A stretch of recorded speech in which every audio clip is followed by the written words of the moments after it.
Hay personas místicos que han visto la enfermedad como una manera de acercamiento a Dios. Hay otros que han visto la enfermedad como una maldición. ¿Qué quiere decir? Ahora, donde yo creo que la Biblia nos dice, ¿quién es aquel que se insiste en hacer el bien puede ser dañado? O sea, nadie puede, insistiendo en hacer el bien, ser dañado. La Biblia habla de eso. Oye, pero que te partan un brazo no te hace daño. Pero yo lo que creo es que se refiere al ser interno. Cuando habla de que no puede ser dañado es que nadie puede alcanzar tu ser interno. Recuérdense que nosotros no somos lo que vemos. Nosotros estamos dentro de lo que nosotros vemos. Que ese es un consuelo para la gente fea, ¿no?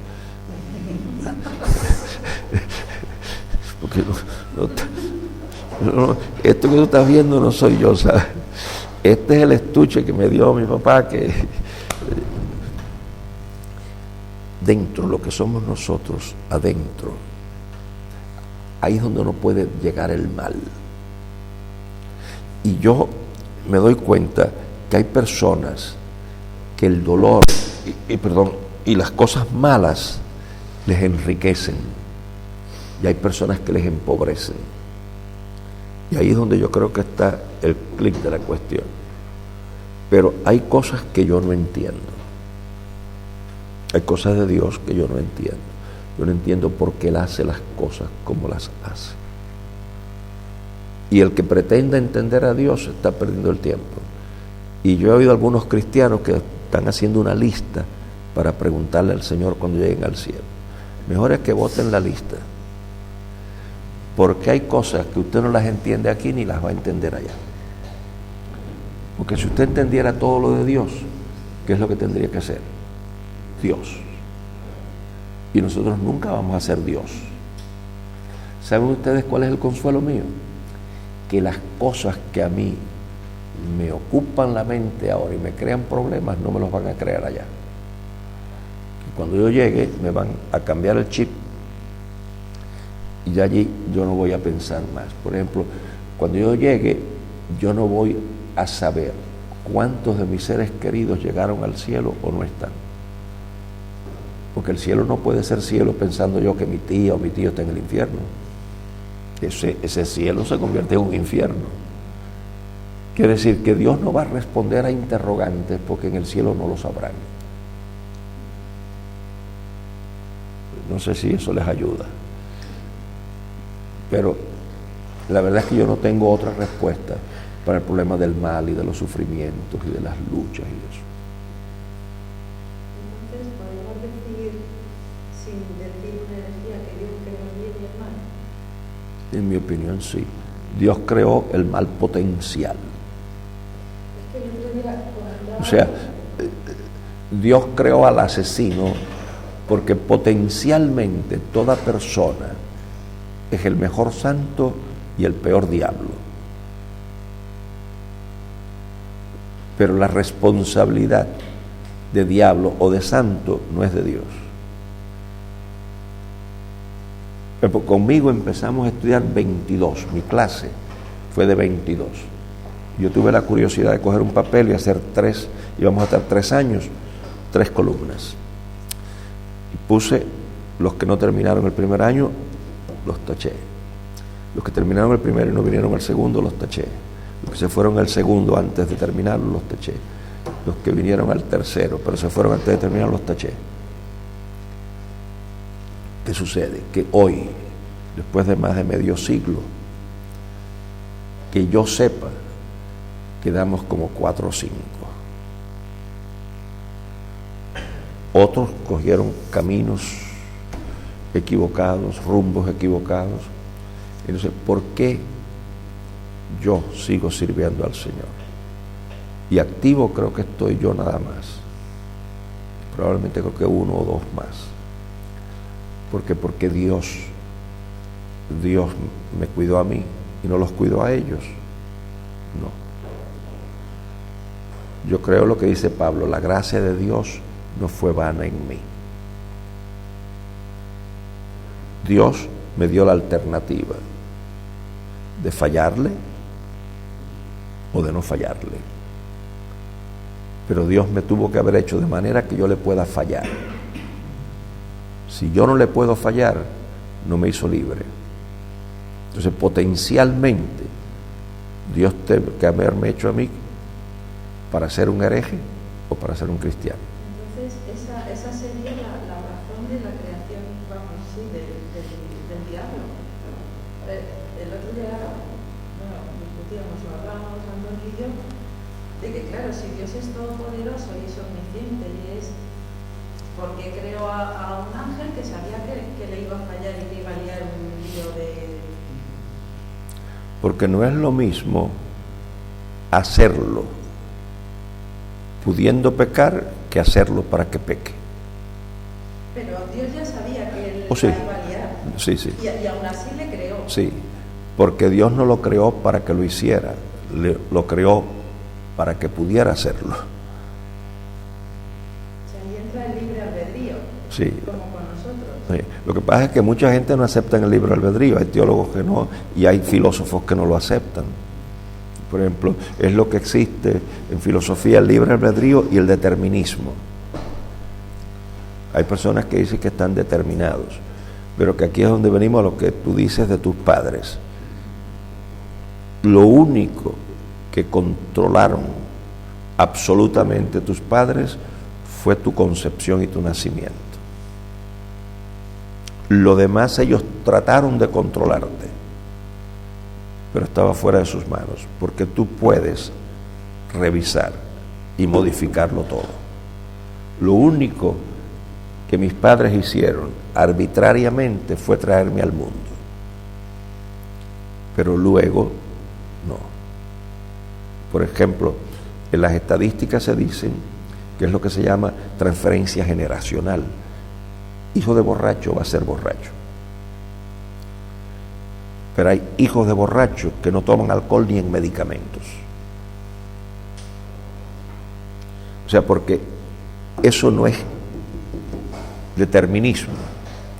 Claro, un hijo de borracho, a lo mejor le es más difícil no ser borracho, pero no le es imposible.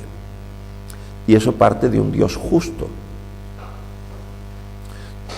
Dios tiene que permitir que independiente a mis circunstancias, yo pueda superarlas.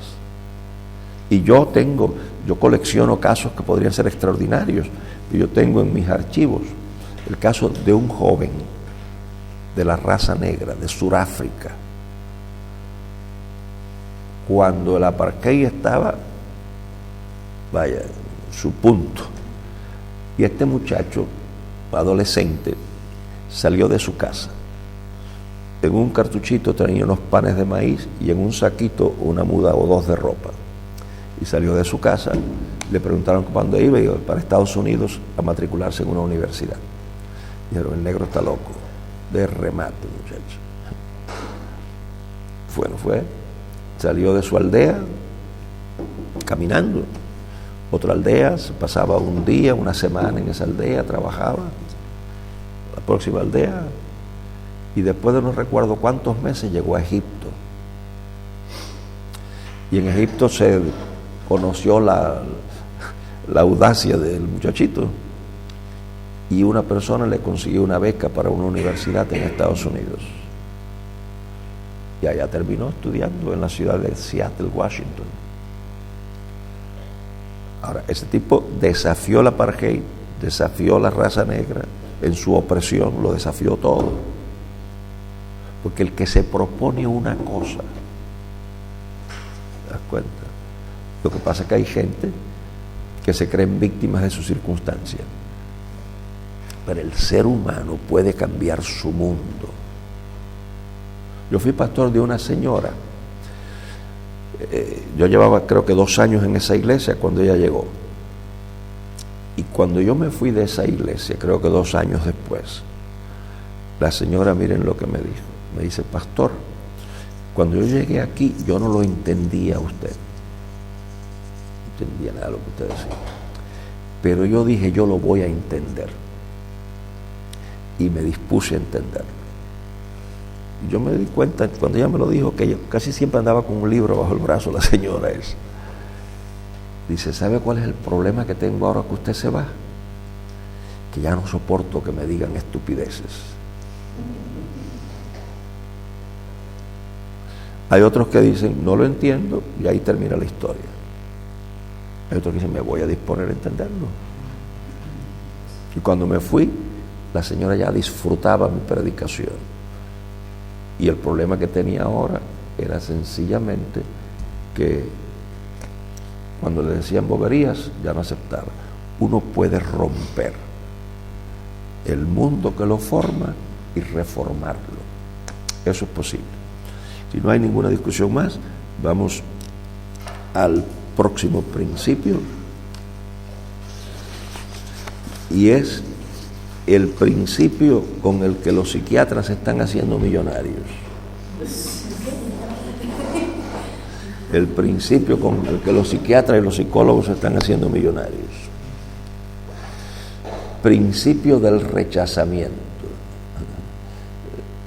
La gente, todo el mundo se siente rechazado por este, rechazado por el otro, y ya tú sabes. Yo eso lo resolví hace mucho tiempo. Saben ustedes que el cerebro es un procesador de información, y dependiendo de los programas que tú le des, así tú vas a vivir bien o a vivir mal. Cuando yo conozco una persona, me presentan una persona, por ejemplo, tú me presentaste a tu hermano, ¿verdad? Tú me presentaste a tu hermano, ¿verdad? Yo tengo un programa en el cerebro que cuando le doy la mano y yo soy fulano de tal, el hermano mayor de ella, además de esa información que ustedes me dieron, mi cerebro agrega una pieza de información automáticamente. Este hombre que acabas de conocer tiene el derecho a rechazarte. Entonces vivimos tranquilos un tiempo y feliz, y nos tomamos una copa de cava, pero de momento a él se le quema un transitor y me rechaza.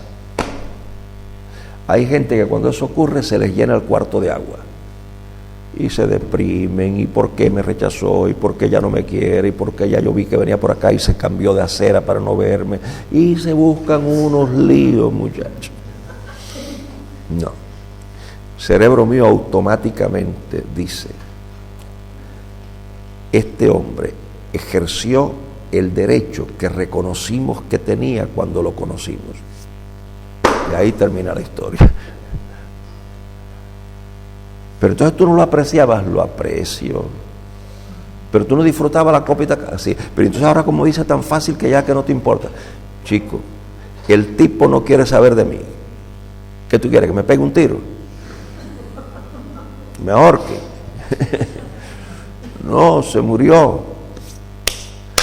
Pero la otra cosa que yo hago, que mi cerebro la hace automática, es que lo pone en inactivo a partir de ese momento, pero no borra los momentos anteriores. O sea, el placer que tuve, las veces que nos encontramos y nos tomamos una copa de cava, eso está ahí latente todavía. Lo que mi cerebro no va a escribir a partir de ese momento. A partir de ese momento él está en otro planeta. Porque lo que hace daño del rechazamiento no es el rechazamiento, sino nuestra experiencia del rechazamiento. ¿Y quién soy yo para caerle bien a todo el mundo? ¿Te das cuenta? Entonces él optó por rechazarme. Ahora, cuando ustedes van a la Biblia, se van a dar cuenta de que hay más de un pasaje que habla de rechazamientos. Pero yo he aprendido a que la gente me rechace no me afecte. ¿Qué yo hago cuando me rechazan? Preguntarme qué razones tiene para rechazarme. Le he faltado el respeto, le he ofendido, me necesitó, no le quise servir. Si yo digo no, entonces Entonces yo le guardo luto por un rato. Y después de un rato, a empezar la vida otra vez sin esa persona. ¿Por qué? Pues sencillamente porque yo he aprendido a disfrutar a la gente sin que me haga falta la gente. O sea, yo los disfruto a ustedes, pero mañana cada uno coge por su camino. Si yo los necesitara a ustedes, mañana yo me iba deprimido de aquí. No, muchachos, mañana yo me voy de aquí con la misma alegría que llegué. Con los recuerdos buenos y con todas esas cosas buenas. Ahora fíjense, vamos a trabajar. ¿Por qué afecta a la gente el ser rechazadas? ¿Por qué los afecta? ¿Qué ocurre que a una persona la afecte? Pero yo he trabajado con padres, hijos de problemas. ¿Saben lo que yo les he dicho? El disfrute de un padre no deriva de la conducta del hijo, deriva de cómo crió al hijo. O sea, yo nunca voy a estar a merced de mis hijos. Me traten bien ellos o me traten mal. Sean cristianos o se conviertan en delincuentes. ¿Por qué? Porque donde yo centro mi relación con ellos no es en la conducta de ellos, sino como yo los crié a ellos. ¿Qué sucede? Que si ellos me rechazan, como yo estoy seguro de cómo los crié, su rechazamiento no me puede afectar. Algunas personas les afecta el ser rechazadas porque no tienen la certidumbre de cómo trataron esa relación o cómo la cultivaron. Y piensan entonces que los rechazan porque hay una falla en ellos. Es clara la idea. Pero cuando tú te das cuenta de que no hay falla en ti, bueno, pues sencillamente la persona ejerció el derecho a ser rechazado. Miren un ejemplo bíblico. Entonces todos los ancianos de Israel se juntaron y vinieron a Ramá para ver a Samuel, y le dijeron: he aquí, tú has envejecido, y tus hijos no andan en tus caminos. Por tanto, constitúyenos ahora un rey que nos juzgue, como tienen todas las naciones. Pero no agradó a Samuel esta palabra que dijeron: danos un rey que nos juzgue. Y Samuel oró a Jehová, y Jehová dijo a Samuel: oye la voz del pueblo en todo lo que te digan, porque no te han desechado a ti, sino a mí me han desechado, para que no reine sobre ellos, conforme a todas las obras que han hecho desde el día que los saqué de Egipto hasta hoy, dejándome a mí y sirviendo a dioses ajenos. Así también contigo. Ahora pues, oye su voz, mas protesta solemnemente contra ellos y muéstrales cómo les tratará el rey que reinará sobre ellos. Ahora fíjense, esto que está aquí, ya yo me he vacunado. O sea, Samuel tuvo problemas, pobrecito, porque no se había vacunado. Pero yo me vacuné ya. ¿Ustedes saben por qué Diego me invitó?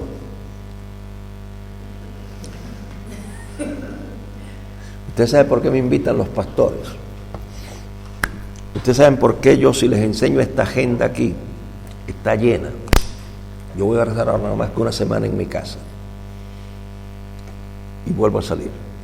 Después hay otro viaje que yo regreso el domingo, pero ese lo voy a hacer con Carmita probablemente, y el lunes me voy. A veces yo tengo espacios de 2 o 3 días nada más entre un viaje y otro.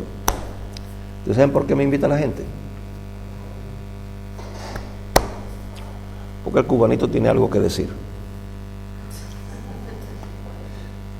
Pero ustedes saben que en algún momento el cubanito va a empezar a pistonear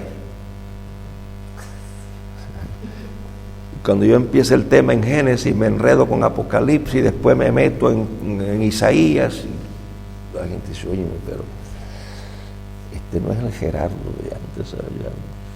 Gerardo ahora hace así, para atrás y para adelante. ¿Qué es lo que ocurre entonces? Que entonces ustedes se reúnen para invitar a un predicador para el retiro y ella dice, ¿por qué no traemos a Gerardo? Y Diego dice, no, lo traeríamos, pero fíjate, ya yo lo oí la última vez. Y Gerardo, muchacho, tiene unos espacios vacíos. Y no me invitan. ¿Te das cuenta? Eso es así. Los peloteros son célebres mientras batean mucho. Cuando empiezan a perder, los arrinconan. Los cantantes los arrinconan. Miren, yo he tenido que atender pastores ya en la recta final. Yo he estado con algunos horas antes de morir, me he ido. Gerardo, hubo el último caso, ni los de su denominación lo visitaban ya. Fíjate que él le dijo a la mujer, este es mi pastor. Yo era el pastor de él. Yo iba a verlo,